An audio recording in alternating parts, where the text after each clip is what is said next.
Oleh karena itu, pada saat untuk pembentukan kabinet, beliau meminta saya untuk menjadi Menteri Keuangan kembali. Tugasan atau ngobrol apa aja Bu sama Pak Prabowo? Saya dengan Pak Prabowo sudah beberapa kali ya, tentu saja briefing untuk keuangan negara APBN, karena selama beliau transisi dan pada saat kita menyiapkan APBN 2025 kan perlu untuk mendengar apa-apa saja yang memang menjadi prioritas dan arahan dari Presiden terpilih, Wapres terpilih. Jadi kami selalu konsultasi, kemudian kita juga berdiskusi mengenai berbagai langkah untuk memperkuat Kementerian Keuangan dan Keuangan Negara untuk bisa mendukung program-program beliau.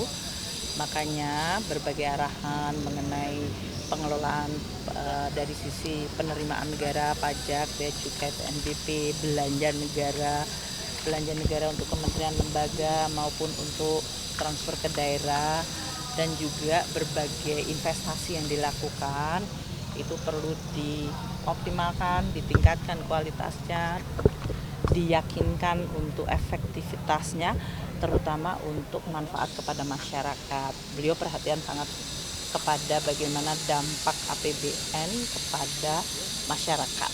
Itu menjadi tekanan beliau. Jadi kita diskusi cukup lama dan panjang ya selama ini dengan beliau, dan oleh karena itu pada saat untuk pembentukan kabinet, beliau meminta saya untuk menjadi Menteri Keuangan kembali. Bu, kan penambahan nomenklatur ini tentu bakal merombak APBN juga ya. Itu dibahas juga nggak Bu tadi di dalam? Sebetulnya di dalam APBN itu beberapa antisipasi terhadap program-program dari Presiden, termasuk dari sisi line up kabinetnya. Itu sudah dilakukan. Kita akan membantu semaksimal mungkin untuk kementerian-kementerian yang mengalami perubahan untuk nomenklaturnya maupun dari sisi pembagian tugasnya, supaya mereka tidak membutuhkan waktu yang lama untuk bisa bekerja secara lebih efektif. Itu ya. Jadi kita juga antisipasi. Jadi itu Pak Prabowo bicara tentang Kementerian Keuangan sebagai satu kementerian. Bu, BPN apakah jadi dibentuk, Bu? Badan Penerimaan Negara jadi dibentuk paling lama itu memang banyak yang dititip oleh Pak Prabowo ya? Bu, kamera Bu. Enggak juga, kita tetap, artinya diskusinya kan enggak cuman malam ini ya, jadi sudah beberapa kali diskusi. Jadi saya rasa yang disampaikan beliau tetap konsisten, jaga keuangan negara, jaga APBN, jaga Kementerian Keuangan, perkuat terutama dari sisi baik penerimaannya maupun dari belanjanya, serta berbagai langkah-langkah investasi dan penggunaan keuangan negara.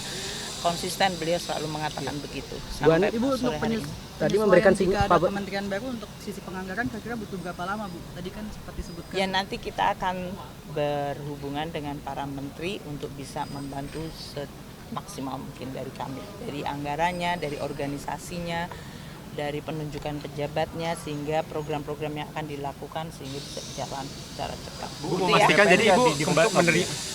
Ibu tadi sempat disinggung terkait pemisahan Kementerian Penerimaan Negara, Bu. Enggak ada Ibu ya? Berarti Kemenkeu masih satu ya Bu ya? Iya, besar. Terima kasih Pak. Saya rombongan dikit Pak. Ya boleh Pak, langsung Pak, tadi apa yang dibahas Pak dalam Tadi kami baru tiba dari Wanam, kemudian ditelepon beliau Pak Teddy untuk menghadap Bapak Presiden terpilih. Ada nggak sih soal-soal yang disoroti oleh Pak Prabowo selama berbicara dengan Bapak? Diskusi sekitar pertanian bidang kami. Nanti lanjut ya Pak ya? Lanjut buat lumbung pangan di Merauke ya Pak? Insya Allah, doakan. Tadi ditelepon jam berapa Pak? Jam 18.00. Pak ditawarkan opsi menteri lain nggak Pak? Diskusi masalah pertanian nanti. Berarti lanjut Pak ya. Fokus pada swasembada. Kita harus mandiri pangan, kita memenuhi kebutuhan pangan dalam negeri. Bisa dicapai nggak tuh Pak? Ya. Targetnya swasembada Pak? Insya Allah bisa. Tadi dalam pertemuan dengan Pak Prabowo apakah menyampaikan kesulitan-kesulitan juga Pak dalam mewujudkan swasembada ini? Pasti ada tantangan, ada El Nino, kemudian ada hama, ada kekeringan, ada La Nina. Pak ada bahas makanan bergizi gratis nggak Pak tadi? Enggak, sekitar pertanian aja. Pemenuhan bahan pangannya Pak? Pemenuhan gimana? Soal impor apa ada pembicaraan? Ditargetkan untuk Atau target swasembada gitu Pak? Kita swasembada, kemudian optimalisasi lahan, cetak sawah, khususnya Kalimantan Tengah dan Merauke. Maka tadi dipanggil siang hari dikasih tahu suruh datang sekitar jam 7. Jadi saya datang tadi, kemudian diajak bicara sama beliau mengenai masalah kesehatan. Ya. Jumlah dokternya harus cukup, jumlah dokter spesialisnya harus cukup. Bagaimana pendidikan dokter-dokter dan dokter spesialis ini bisa diperbanyak. Kalau masyarakat juga masih kekurangan, bisa nggak belajarnya nggak hanya di dalam negeri saja, tapi bisa juga di luar negeri untuk mempercepat. Beliau juga ingin agar pemeriksaan kesehatan terus ditingkatkan agar jangan sampai sakit masyarakatnya. Kalau bisa kita jaga supaya sehat terus. Beliau juga pesankan ada penyakit-penyakit yang menurut beliau harusnya sudah bisa diatasi di Indonesia seperti tuberkulosis sama malaria, itu kan harusnya bisa cepatlah dieliminasi, dicari vaksinnya supaya masyarakat kita bisa cepat hilang penyakit ini. Berarti Menkes lagi ya Pak? Lanjut lagi ya Pak? Lanjut Menkes ya Pak? Beliau belum ngomong seperti itu, nanti beliau akan. Ada bahas soal ekonomi atau keuangan nggak Pak? Ekonomi atau keuangan ekonomi Pak? Ada ya Pak? Karena isunya kan udah ada. Karena kan isunya saya di sana. siapa tuh Pak?